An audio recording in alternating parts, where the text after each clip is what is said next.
हरिओम। आज आपको एक बहुत गहरी बात बताने की प्रेरणा हो रही है प्रभु की तरफ से। गहरी बात ये है कि हम सब ने अक्सर देखा भी होगा, हम सबका अनुभव भी यही है और हम सबकी इच्छा भी यही रहती है। क्या इच्छा रहती है? हम सब अच्छा बनने की कोशिश करते हैं।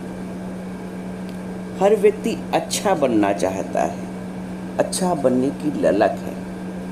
बहुत अच्छी बात है कि अच्छा बनने की ललक तो है और अच्छा बनना भी चाहिए, और लोग अच्छे बन भी रहे हैं, तभी संसार चल रहा है। हम व्यक्तिगत तौर पे अच्छे बने, परिवार के लिए अच्छे बने, समाज के लिए अच्छे बने, राष्ट्र के लिए अच्छे बने। हम सत्संग में आते हैं तो सत्संग में भी अच्छा बनने का प्रयास करते हैं, गुरु की नज़रों में उठने का प्रयास करते हैं, वो भी सही है। जब सब कुछ सही है तो इसमें एक गहरा बिंदु क्या है, आपके मस्तिष्क में विचार आएगा, और मोटा मोटा तो ये लगता ही है कि अच्छा बनना ही श्रेष्ठ है, चाहे वो संसार के दृष्टिकोण से हो, चाहे वो सत्संग के दृष्टिकोण से, सतगुरु के दृष्टिकोण से। अच्छा बनने की ललक तो होनी ही चाहिए। मैं भी आपके विचार से सहमत हूँ, लेकिन एक पायदान यदि ऊपर हम बढ़ के देखते हैं, देखो हम लोग जो सत्संग में मंथन करते हैं, वैचारिक मंथन करते हैं, वो श्रेष्ठतम विचारों की जो श्रेष्ठतम अवस्था है एक, और दूसरा हम लोग की जो वैचारिक श्रेष्ठता है वो ब्रह्म ज्ञान की कसौटी पे कसती है। साधारण मॉरल टीचिंग नहीं होती है। मॉरल टीचिंग से ऊपर उठकर ब्रह्म ज्ञान की जो अवस्था है, जो ब्रह्म ज्ञान का आधार है, हमारे सारे विचार वहीं से आके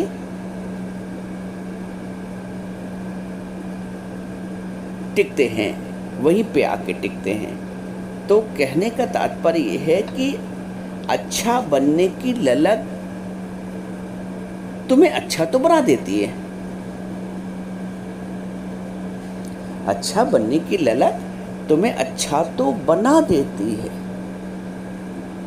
लेकिन जो बात यहाँ आपको बताने की प्रेरणा हो रही है, एक स्टेप ऊंची वाली, वो ये है कि अच्छा बनने की ललक तुम्हें अच्छा बना तो देगी, लेकिन जो मिटने की ललक है, जो मिटने की ललक है, वो तुम्हारे जीवन को सार्थक कर दे। जो मिटने की ललक है वो तुम्हारे जीवन को सार्थक कर देगी।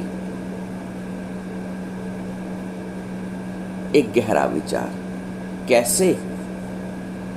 देखो, बनने की एक हद है,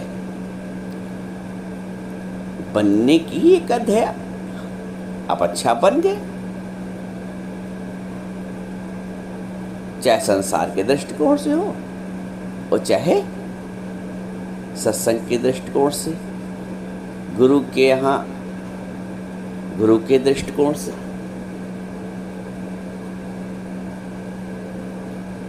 आप गुरु के, मान लीजिए आप सत्संग, हम लोग सत्संगी इसलिए हम सत्संग के ही परिप्रेक्ष्य में केवल समझते हैं, संसार के परिप्रेक्ष्य में अभी नहीं समझते हैं। तो मान लीजिए हम गुरु के प्रिय बन भी गए, फिर क्या?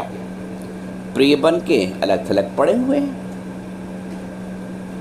प्रियता तो प्राप्त हो गई, लेकिन चूंकि बन गए हैं ना, कुछ बने हुए हैं ना, भले ही अच्छा बने हुए हैं, तो अच्छा बनकर भी अलग थलग पड़े हुए हैं।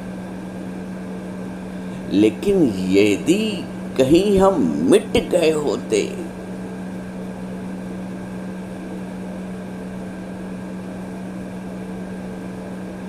तो हमारी अच्छाई का जो विस्तार है वो अलौकिक होता।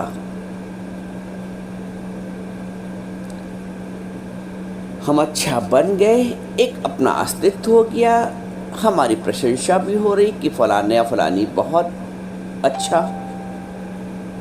अच्छा बन के अलग थलग पड़े रहने से भी श्रेष्ठ है मिटकर सर्वत्र सर्वव्यापी हो जाना, मिटकर सर्वव्यापी हो जाना, सार्थकता को सिद्ध करना। मेहंदी अच्छी है लेकिन मिट्टी नहीं है तो सार्थक नहीं हो पाई, सर्वव्यापी नहीं हो पाई, सौंदर्य को नहीं बिखेर पाई।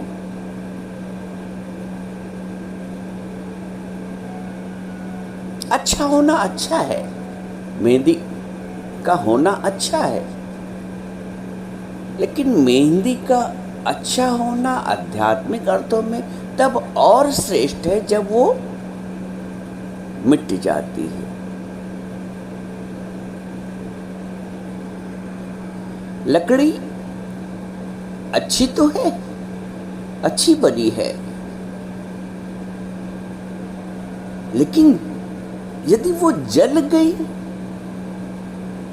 लकड़ी अच्छी है, अच्छी बनी है, लेकिन मात्र अच्छी बनने से वो अच्छी बनी हुई बस रखी हुई है, गोदाम में पड़ी हुई है।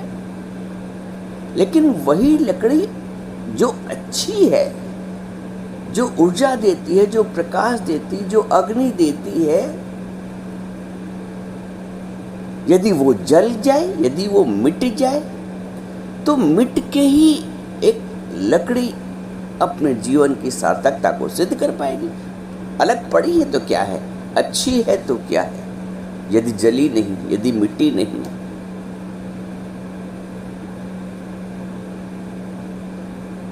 यदि उसने मिटकर अपने स्वरूप का परिवर्तन नहीं किया, मेहंदी पिसी तो स्वरूप का परिवर्तन हुआ और वो रचनाकार हो गई। लकड़ी मिट्टी, उसके स्वरूप का परिवर्तन हो गया, वो साकार से निराकार में आ गई, अग्नि के रूप में आ गई और अपने जीवन को सार्थक कर लिया। हम गुरु की नजरों में अच्छे बने,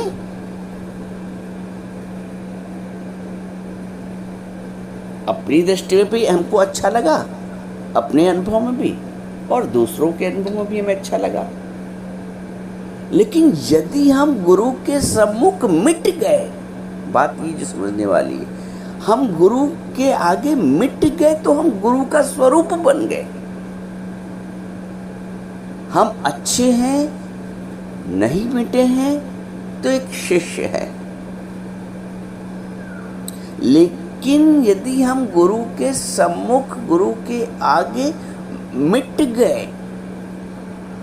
अपनी अहमता को, अपनी मैंपन को, अपने होनेपन को हमने गुरु के सम्मुख विलीन कर दिया, मिट गए, तो हम गुरु का स्वरूप बन गए।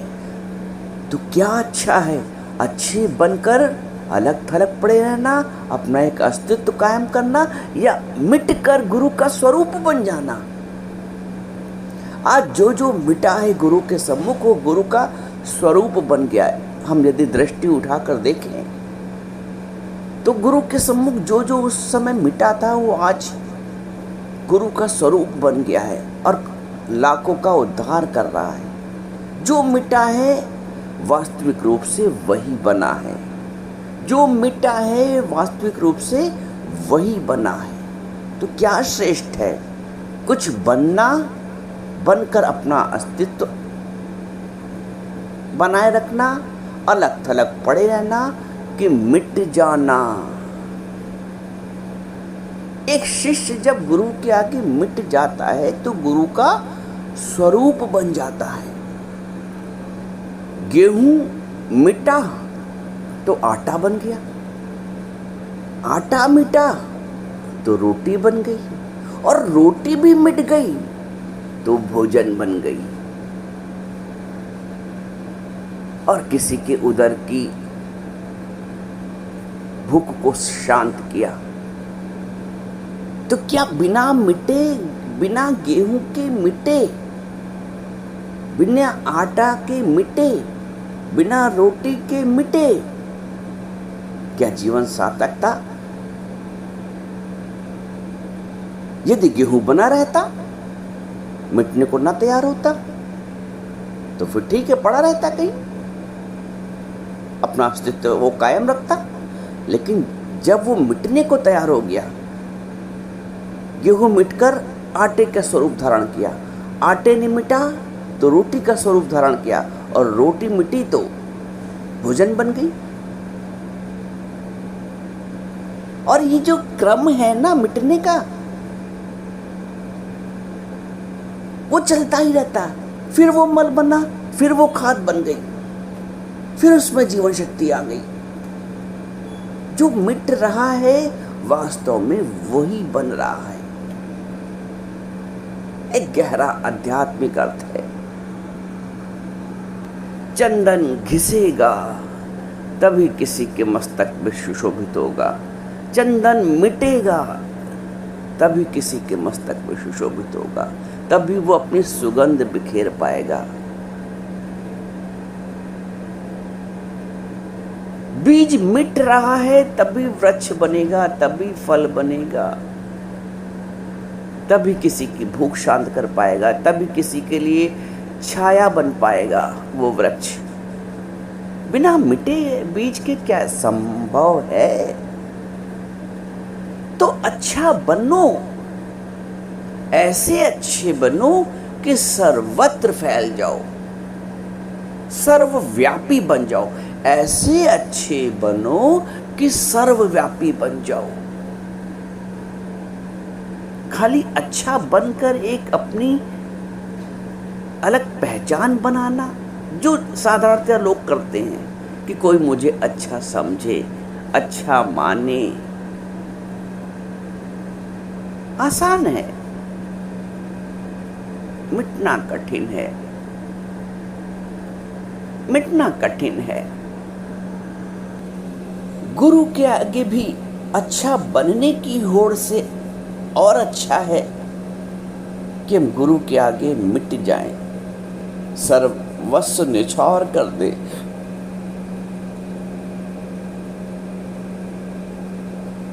पत्थर वो पूजनीय होता है जो मिटता है।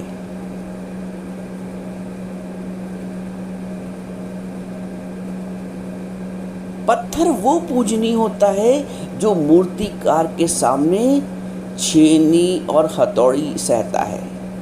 पत्थर वो पूजनीय होता है, पत्थर वो भगवान का स्वरूप प्राप्त कर लेता है जो मूर्तिकार के आगे अपने आप को प्रस्तुत करता है और फिर उसकी छेनी और हथौड़ी भी सहता है। और फिर क्या होता है? छेनी हथौड़ी सहने के पश्चात उसको एक नया स्वरूप प्राप्त होता है, भगवत स्वरूप प्राप्त होता है। और भगवत स्वरूप प्राप्त होने के पश्चात क्या होता है? उस मूर्ति के आगे जो कभी पत्थर था साधारण, वो भगवान बन गया। और भगवान के आगे हम क्या करते हैं? 56 भोग लगाते हैं, 56 प्रकार के व्यंजनों का भाव के सहित भोग लगाते हैं। कभी आपने देखा किसी मनुष्य के आगे 56 प्रकार का भोग लगता हो? लेकिन उस मूर्ति के आगे जिसने छेनी हथौड़ी सही है, उसको 56 प्रकार का भोग प्राप्त होता है। उसको ऐसे वस्त्र प्राप्त होते हैं जो एक साधारण इंसान नहीं पहनता है इतना सुंदर सुशोभित महंगे वस्त्र, उस मूर्ति को वो आभूषण पहनाए जाते हैं, वो मुकुट धारण कराया जाता है स्वर्ण का, कि एक साधारण इंसान कहाँ धारण कर पाता है ऐसे वस्त्र, ऐसे आभूषण, ऐसा मुकुट। क्यों? क्योंकि उस मूर्ति ने मूर्तिकार के आगे अपने को समर्पित किया है, अपने को मिटाया है, छेनी और हथौड़ी सहा है। उस मूर्ति को जिसने भगवत स्वरूप प्राप्त किया है, लाखों लोग दर्शन के लिए दूर दूर से आते हैं। क्यों उससे मिलने आते हैं? क्यों उसके दर्शन के लिए आते हैं? क्योंकि उसने अपने आप को मिटाया है, उसने छेनी और हथौड़ी सही है।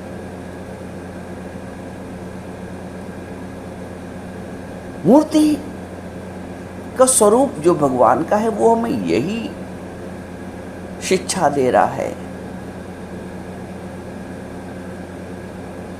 कि गुरु के वचनों को